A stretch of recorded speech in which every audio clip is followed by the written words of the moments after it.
உங்க 2 பேரையும் வெட்டுக்குத்து அளவுக்கு கொண்டு போறான்னு பார்த்தா அது நடக்கவே மாட்டுதே.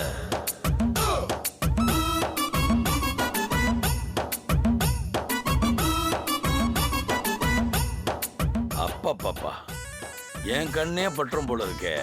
சூளமங்கல சிஸ்டர்ஸ் மாதிரி, பாம்பே சிஸ்டர்ஸ் மாதிரி கண்குள்ளா காட்சியா இருக்க. என் மாப்பிள்ள முத்துப்பாண்டி ரொம்ப கொடுத்து வச்ச ஆளு. மனைவி துணைவின்னு 2 பேரும் முத்தா கிடைச்சிருக்கீங்க. மாமா, நீங்க மறைக்காம சொல்லுங்க, இது வஞ்ச புகழ்ச்சியா இல்ல நிஜமா? ஐயோ அம்மா கௌரி, உன் வக்கீல் புத்தியை இந்த அப்பாவி கிட்ட காட்டாதம்மா. நான் வஞ்சகமாலாம் புகழல, நிஜமாவே தான் சொல்றேன். உங்க அம்மா உங்க பெரியம்மா 2 பேரையும் உலக ஒத்துமைக்கான லோகவா அறிவிச்சிடலாம்.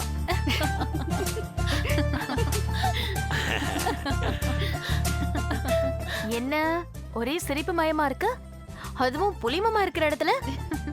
அடுத்த போலீஸ்காரி ஏன் மனோகரி, இந்த மாமா இருக்கிற இடத்துல காமெடி நடக்காம கலட்டாவா நடக்கும்?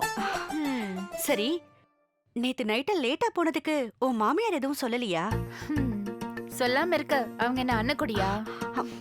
இந்த உலகத்துல எந்த மாமியார் மருமக சண்டை போடாம ஒத்துமையா இருக்காங்க? சரி, அத பத்தி அப்புறமா பேசிக்கலாம். முதல்ல ஏன் கேள்விக்கு பதில் சொல்லு. எதுக்கு நேத்து நீ அழுத?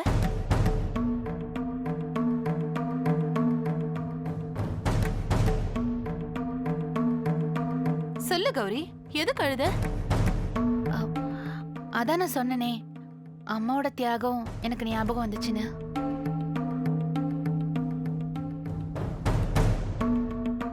மனோகரி, வா, உங்ககிட்ட கொஞ்சம் பேசணும்.